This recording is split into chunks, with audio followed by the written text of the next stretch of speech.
split open like glass shattering on marble.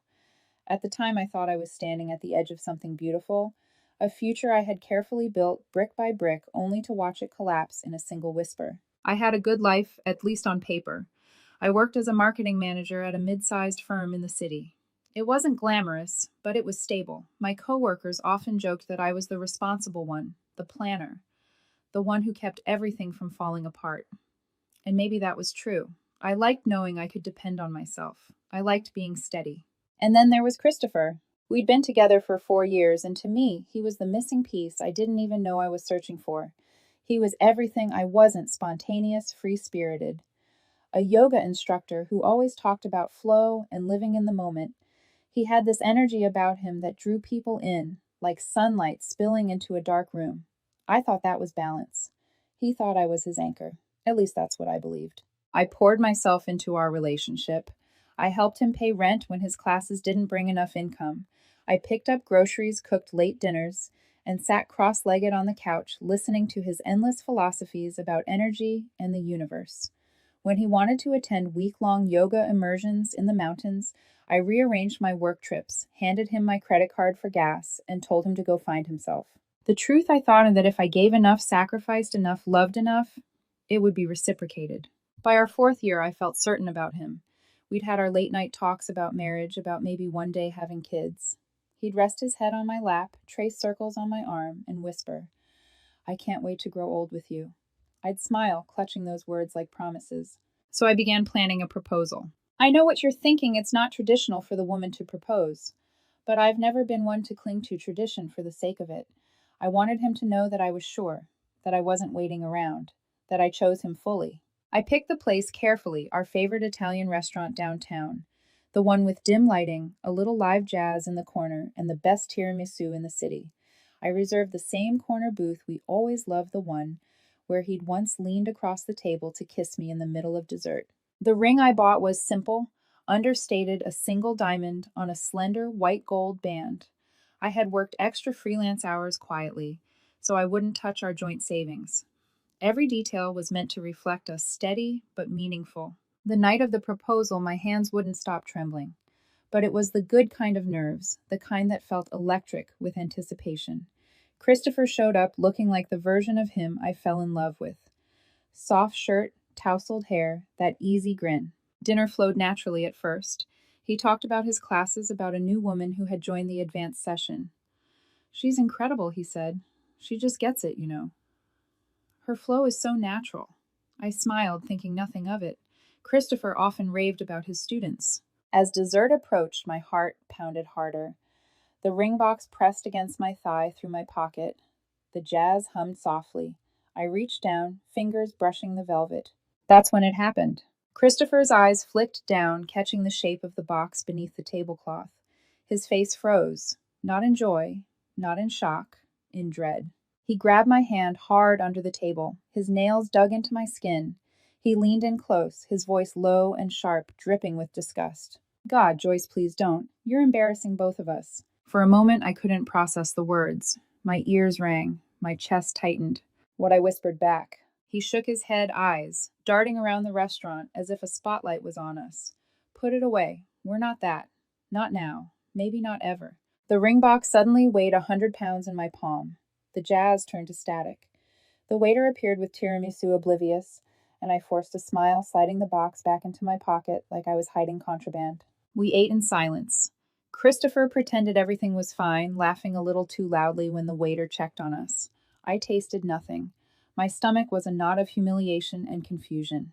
On the drive home, the silence was suffocating. The radio filled the air, but not the space between us. I gripped the steering wheel until my knuckles turned white, while Christopher stared out the window as if he were already somewhere else. Back at the apartment, I finally broke. "Christopher," I said, tossing my keys on the counter, "what the hell was that? We've talked about marriage, about our future, about us." He sighed, dropped his bag on the couch, and avoided my eyes. "Joyce, things change. You're great, you are, but I've been feeling trapped lately." "Trapped," I repeated, my voice barely steady. "You're safe, predictable," he said, as if those words were flaws. "I need more flow in my life, more passion, more spontaneity, and," He hesitated, finally meeting my gaze with something almost pitying. I've been talking to someone from class. It's nothing physical yet, but she gets me. She understands my energy. You don't. I felt the air leave my lungs. My mind flashed through every dinner I'd cooked, every rent check I'd covered, every sacrifice I had made so he could find himself. How long? I asked quietly. A couple months, he admitted, shrugging like it was nothing. It just happened. We connect. She makes me feel alive. You're stable, Joyce. But stability isn't excitement. I didn't scream. I didn't throw the ring box at him. I didn't even cry. I stood there still as stone while something inside me cracked. Then we're done, I said. He blinked, clearly surprised that I didn't beg. Just like that. Just like that, I repeated. That night he slept on the couch. I lay awake in our bed, staring at the ceiling, the ring box mocking me from the nightstand. I felt like I had built a house on sand, only to watch it crumble with one wave. By morning, Christopher was up early packing a bag. I brewed coffee, handed him a mug without a word. He took it, sipping awkwardly, then muttered, Joyce, it doesn't have to be messy. We can still talk, maybe even stay friends. I leaned against the counter, meeting his eyes at last. My voice was calm, but it carried steel. No, Christopher, clean break. He frowned, frustration flashing across his face. You'll regret letting me go so easily. People like me don't come around often. I didn't answer. I just watched him zip up his bag, call for a ride, and leave.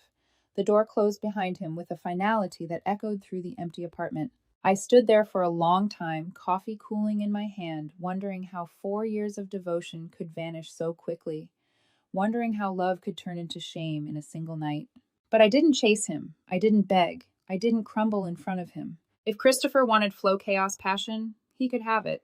All I felt was the silence, heavy, endless, and for the first time terrifyingly empty. The morning after Christopher walked out, the apartment felt too big. It wasn't a mansion, just a modest one-bedroom with creaky wooden floors and thin walls that carried the sounds of neighbors' TVs. But suddenly every corner seemed hollow. The living room where we used to collapse after long days. The kitchen where I'd cooked meals listening to Christopher's endless monologues about energy alignment. The bed where I thought we'd share a future. Now it was all just furniture. His absence didn't hit like an explosion. It was quieter than that, more like a slow leak in a tire hissing until you realize you can't drive anywhere anymore. I sat at the table that first morning, with a mug of coffee, staring at the steam until it faded. My phone buzzed with work emails, and I ignored them. I scrolled through our old photos once, then deleted them all. Not out of anger, just necessity. It wasn't until I opened the drawer and saw the ring box that the humiliation washed over me again, velvet against my fingertips. I thought of his words at the restaurant, "You're embarrassing both of us." I closed the drawer hard. For days, I moved on autopilot. Work, home, sleep, repeat.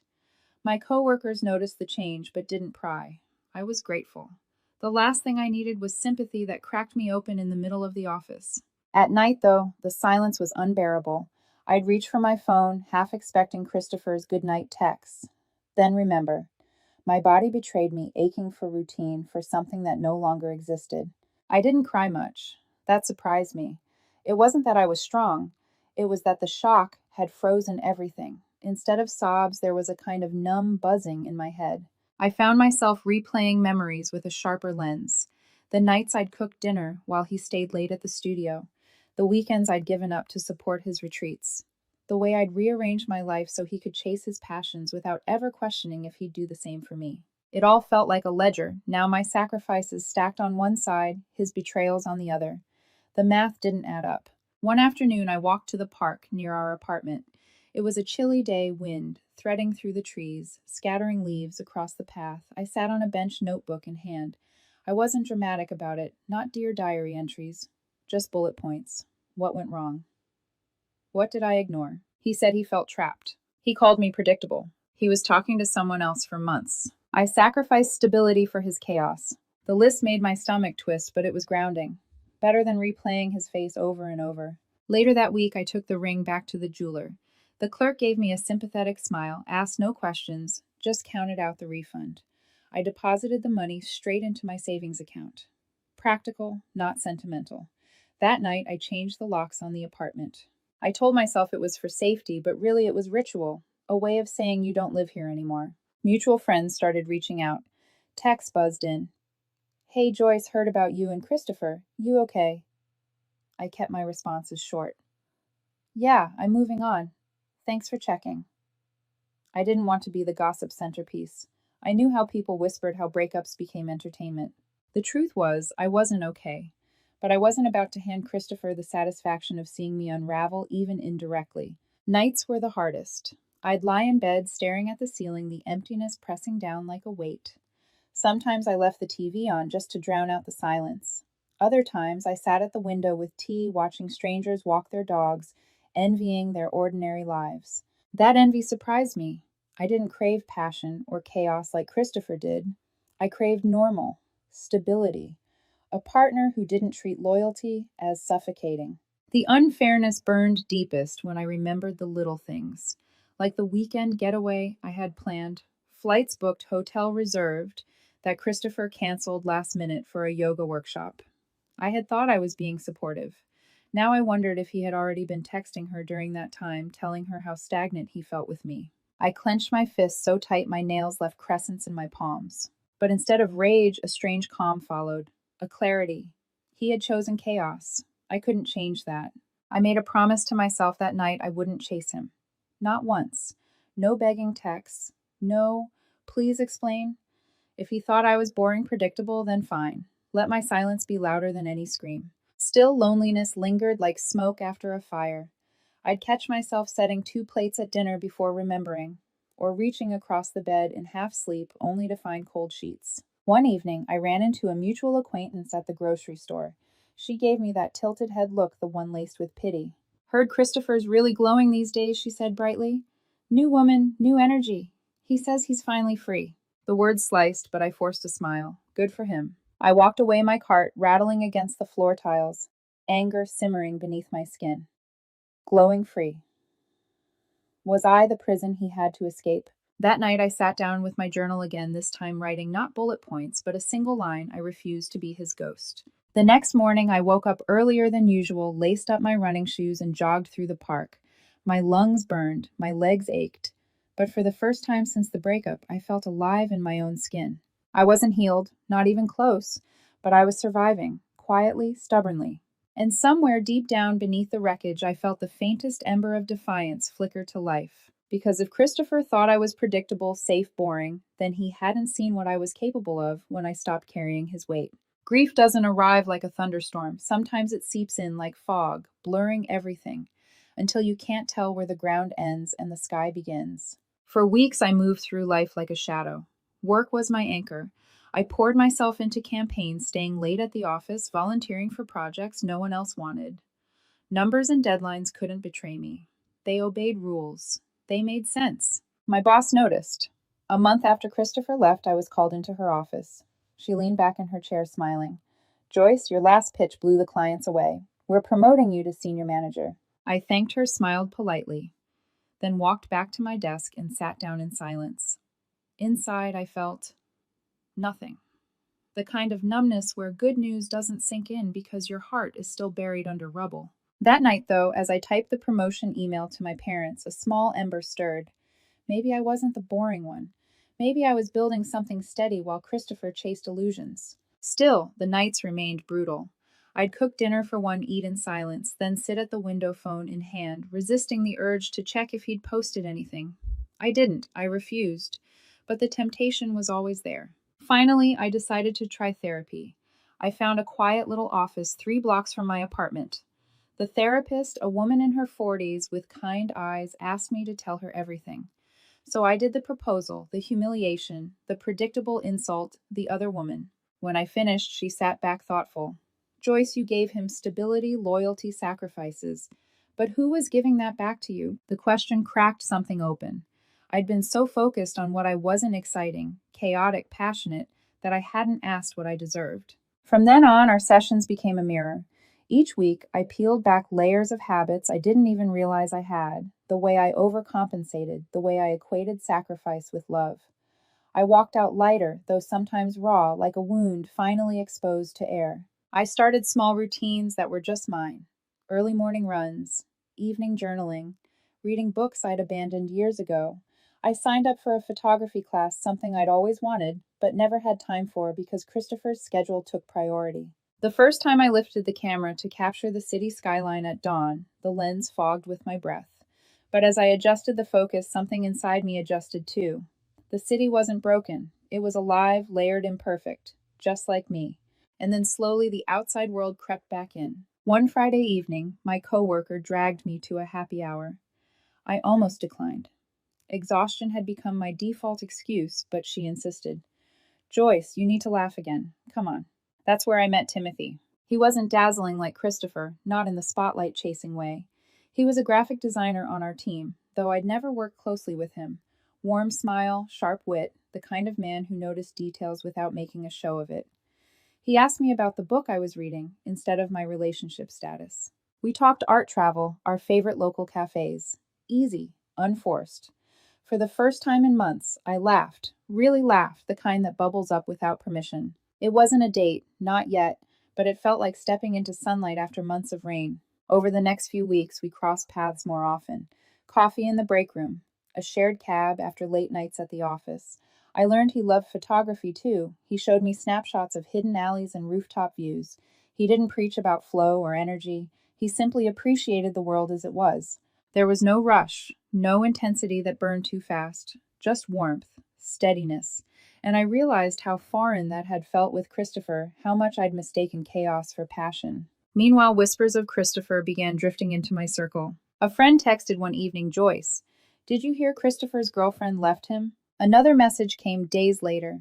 His classes are thinning out. People say he's distracted, unfocused. I didn't reply to most of these. I wasn't interested in dissecting his downfall. But late at night, lying in bed, I couldn't help but think of the irony. He had thrown away stability for excitement only to watch it slip through his fingers. In therapy, I admitted the conflicting emotions. Part of me feels vindicated, I confessed. Like karma is balancing the scales. But part of me feels nothing, just detached. The therapist smiled gently.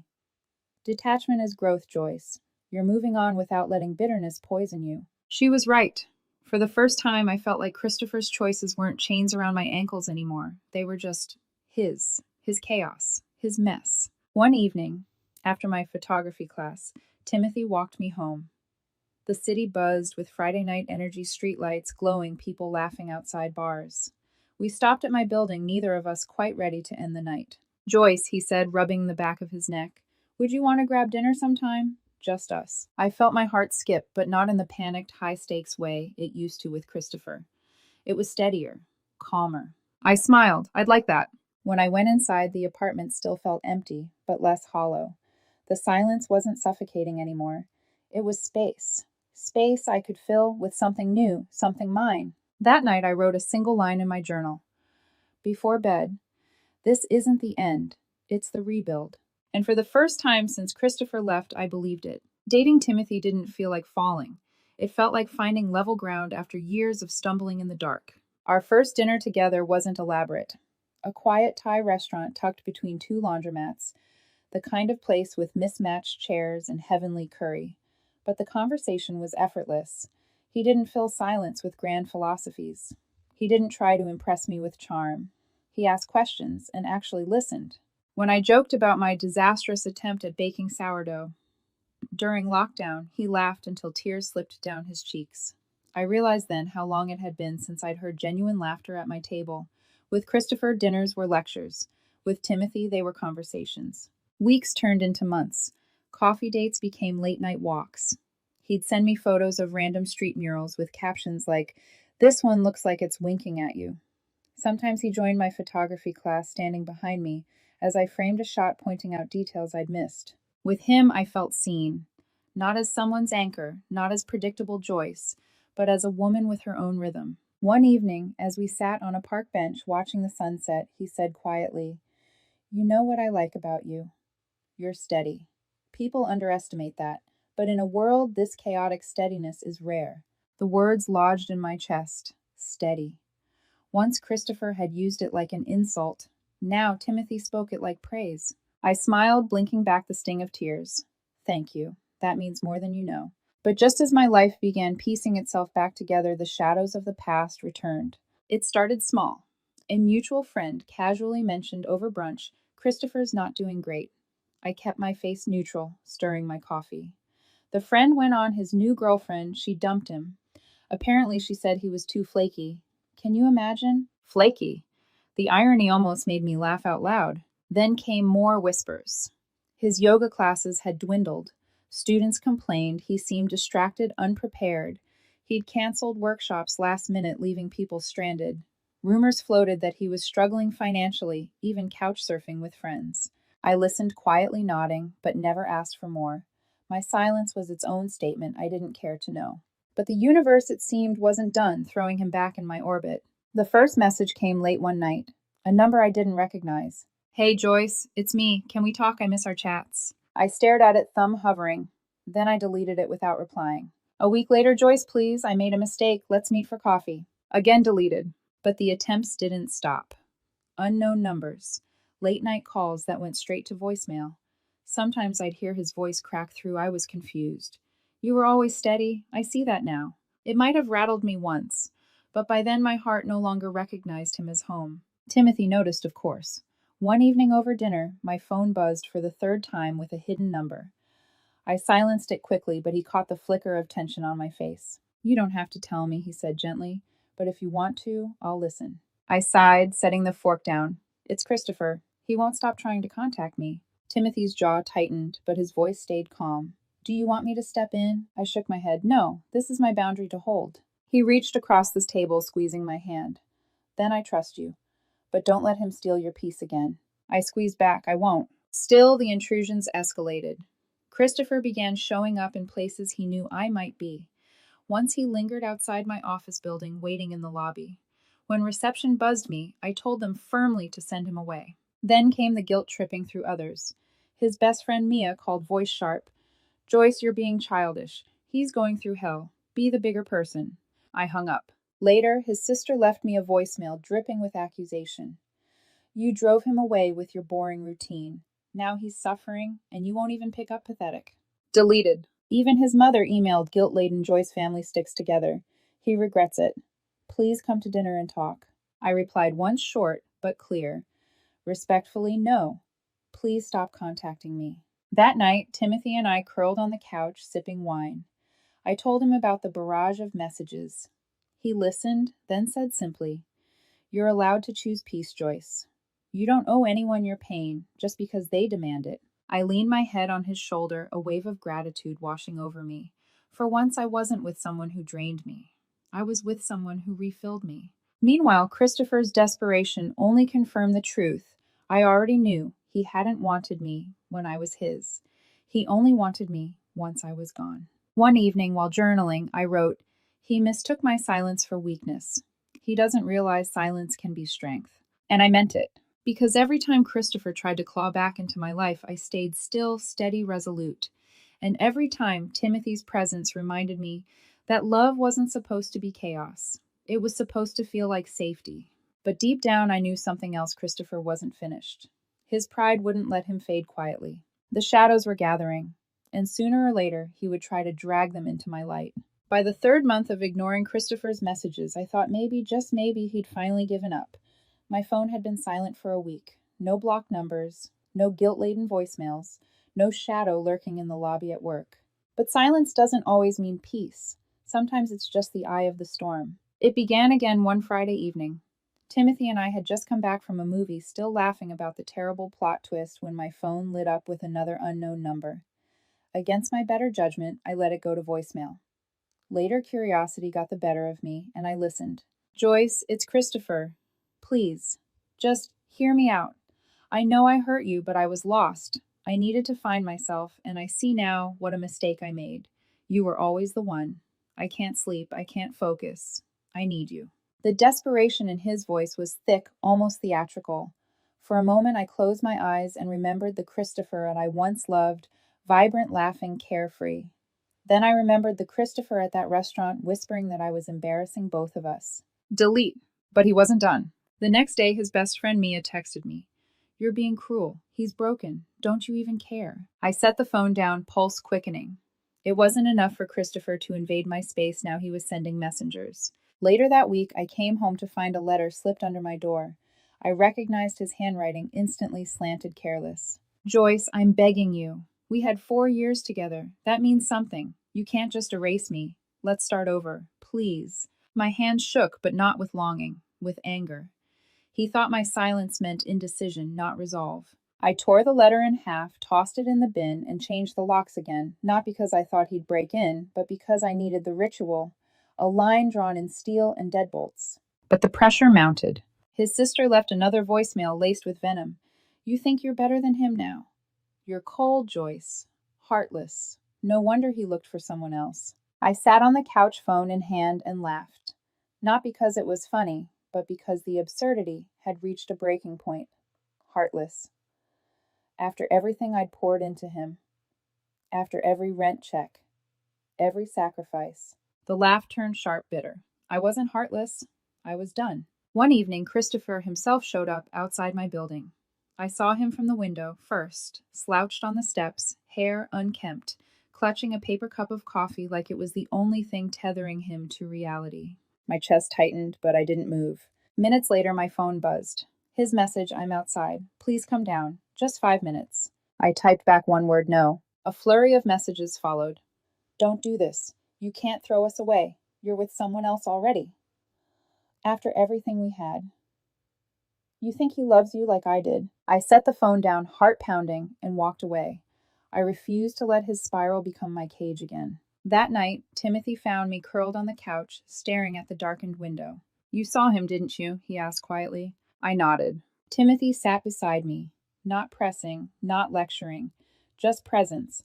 After a while, he said, You don't have to be afraid of him anymore. He can't take anything from you that you don't give. And he was right. The next morning, I blocked the new number, again. But Christopher's desperation only deepened. His mother emailed once more this time, tugging at every guilt string she could find. Joyce, he's sick with regret. He can't eat, can't work. Do you want that on your conscience? A good woman doesn't turn her back like this. I replied politely, firmly. With respect, I am no longer responsible for his choices. Please do not contact me again. Send. For days after, I felt the weight of their words pressing on my chest. Heartless, cruel, cold. But each time, Timothy's steady presence reminded me otherwise.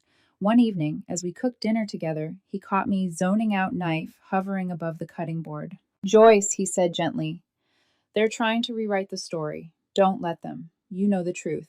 I exhaled, shakily nodding. I do. But it's exhausting carrying their noise. Then put it down, he said simply. You don't have to carry it. The simplicity of his words struck me. For years I'd carried Christopher's burdens as if they were mine. His rent, his dreams, his doubts, even his betrayal I had twisted inward, wondering what I lacked. Not anymore. That night I wrote in my journal, I am not his savior. I am not his scapegoat. I am free. Still, a part of me knew Christopher wasn't finished.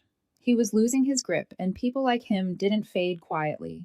His pride would demand one last act, one final spectacle. I didn't know when or how, but I felt it in my bones. The storm wasn't over. It was just circling closer. By the time Timothy proposed, I felt like my life had stitched itself back together in ways I hadn't thought possible. It wasn't extravagant.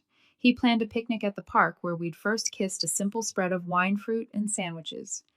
When he pulled out the emerald-cut ring, his hands trembling, I didn't feel dread. I didn't hear an inner voice saying, don't. I felt peace, certainty, a quiet joy so solid it made me laugh through my tears. Yes, I said before he could even finish asking. 1,000 times yes. The weeks that followed were a blur of planning laughter and messages from friends who said they'd never seen me this happy. We decided on a casual engagement celebration, not a grand affair, just a backyard barbecue at a mutual friend's place. String lights hung overhead, music hummed low, and people mingled with plates of food and glasses of wine. For the first time in years, I felt at home in my own life. And that's when Christopher showed up. I saw him slip through the side gate, clutching a half-empty wine glass like a shield. His hair was messy, his shirt wrinkled. He wore the strained smile of someone trying to blend in when they didn't belong. My stomach tightened, but I stayed composed. This was the moment I had been expecting, dreading, preparing for. The storm finally landing at my doorstep. He spotted me across the yard and made a beeline, weaving through guests. His eyes were wild, desperate, but also entitled, like he believed he still had a claim to me. Joyce, he said, voice shaky but urgent. We need to talk, now. I held my wine glass steady, refusing to flinch. This isn't the place, Christopher. Please, he pressed, lowering his voice, but still frantic. I saw the announcement online. Engaged. Already. After everything we had, you can't just replace me like that. The words hung in the air sharp enough that a few nearby guests turned to look. I caught Timothy's eyes across the yard. He started toward me, but I held up a subtle hand. I needed to face this myself. Christopher's face crumpled, panic flooding his expression. I was wrong, Joyce. Jake, she was nothing. Just a distraction. You were the one. You've always been the one. I'll change. Please give me another chance. Before I could answer, Timothy arrived at my side.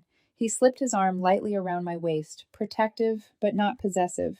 His presence alone steadied me. Christopher's eyes flicked to him, jealousy sparking like a live wire. So this is him, the guy you ran to. You think he knows you better than I do. 4 years, Joyce, you can't just erase that. I took a breath, then looked Christopher square in the eye. My voice was calm, but every syllable carried weight. You're right. I can't erase 4 years, but I can learn from them. And what I learned is this: we were never what I thought we were. He shook his head, face twisting. That's not true. You loved me. I did, I said evenly. And you threw it away. You told me I embarrassed you when all I wanted was to love you openly. You called me boring for being steady. And now that chaos has chewed you up and spit you out suddenly, my steadiness looks good to you again. His mouth opened, closed. Guests were whispering now, the tension thick as humidity. I leaned in, my voice low but cutting. We're not that, Christopher. Not now, not ever. The difference is I finally believe it. Timothy squeezed my hand. Christopher's desperation cracked into anger. So what, you think he's better than me? You think this little fairy tale will last? You'll get bored, Joyce. You always played it safe. That's who you are. I felt a smile tug at my lips. Not mocking, but certain. Yes, I play it safe. Safe enough to know that love shouldn't humiliate me. Safe enough to know stability is strength, not weakness. Safe enough to choose someone who actually wants me. Christopher flinched like I'd struck him. The words he once used to belittle me, I handed back to him like a mirror. Only now it was him, standing in the spotlight, exposed. This isn't about better, I added. This is about right. And you're not it. The silence that followed was thick, heavy, undeniable. Christopher's eyes glistened, his voice cracking. Joyce, please. Don't do this. I love you. I need you. I shook my head slowly. No, Christopher. You need someone to save you from yourself. But that's not my job anymore. For a heartbeat, he stood frozen, chest heaving. Then his face twisted, half pain, half rage. He slammed the empty wine glass on a nearby table, the crack making everyone jump. Timothy stepped forward, his tone firm but calm. I think it's time for you to leave. Christopher's gaze darted between us, his mouth opening like he had one last plea, then closing again when he saw I wasn't moved. Not this time, not ever again. He turned, muttered something under his breath, and stormed out the way he'd come.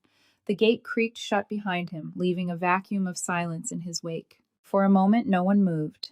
Then the music swelled back, conversations resumed, and the party breathed again.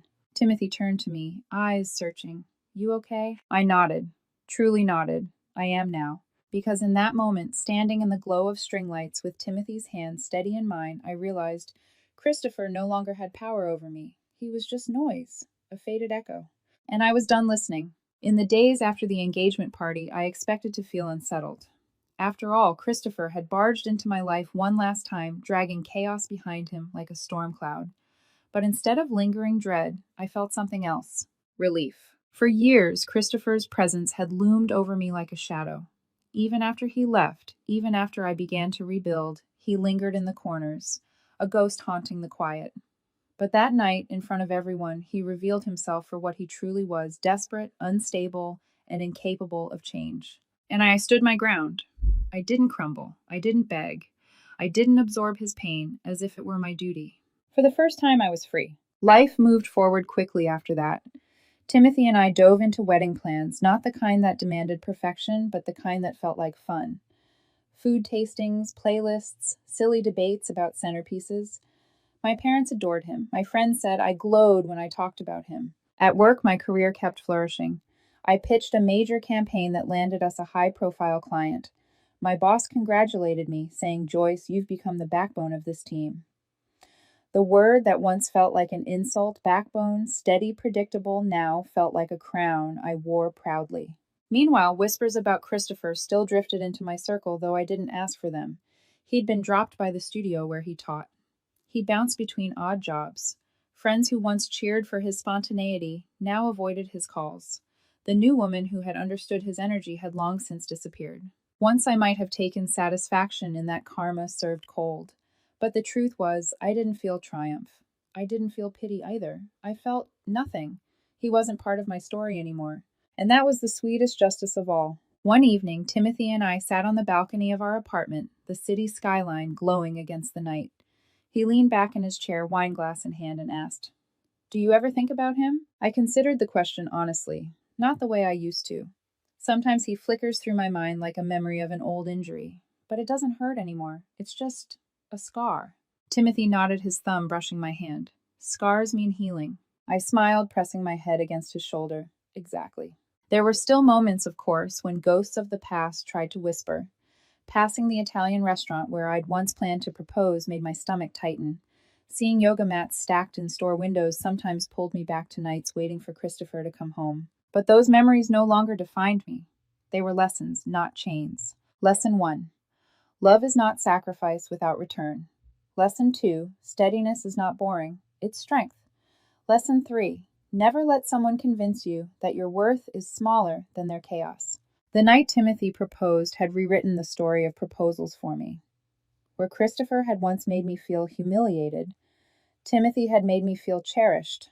Where Christopher saw me as an anchor weighing him down, Timothy saw me as the foundation he wanted to build on. That difference was everything. As the months passed, Timothy and I took a short trip up the coast. One morning, standing barefoot on a cliff overlooking the ocean, I turned to him and said, "Do you know what the best part of all this is?" He squinted against the sunlight, smiling. "The view." I laughed. "The fact that I can stand here and not feel like I'm waiting for the other shoe to drop. With you, there's no game, no performance. Just us." He wrapped an arm around my waist, pulling me close. "That's all I ever want." We stayed there in silence, waves crashing below the wind, tugging at our clothes. And in that moment, I realized that the emptiness I had once feared after Christopher left had been necessary. It had carved out space inside me, space that could finally be filled with something real. On the flight home, I opened my journal one last time. I flipped through pages filled with anger, sorrow, and confusion. Then on the final page, I wrote, "I am not defined by who left me. I am defined by what I built after." And I built something beautiful. When I closed the book, I felt a quiet certainty that the chapter was truly done. Christopher was no longer a haunting, he was a lesson. And lessons don't linger forever, they guide you forward. Weeks later, at a small cafe, a mutual friend leaned across the table and whispered, "I saw Christopher the other day. He looked rough. He asked about you." I stirred my coffee unbothered. "What did you tell him?" She smiled knowingly. "That you're happier than I've ever seen you." I smiled back. Good answer. Because I was. When the wedding day finally arrived, I stood at the edge of the aisle dress, flowing heart steady. My father squeezed my hand, whispering, "You look radiant, Joyce." As I stepped forward toward Timothy, I thought back briefly to the girl who once sat in a dim Italian restaurant ring box, burning in her pocket, heart collapsing under a whispered insult. And then I thought of the woman I had become, standing tall, steady, ready to step into a future built not on sand, but on rock. When Timothy's eyes met mine at the altar, there was no panic, no dread, only love, only certainty. And as I placed my hand in his, I knew the truth with every fiber of my being. I hadn't just survived Christopher's betrayal, I had outgrown it. This wasn't revenge.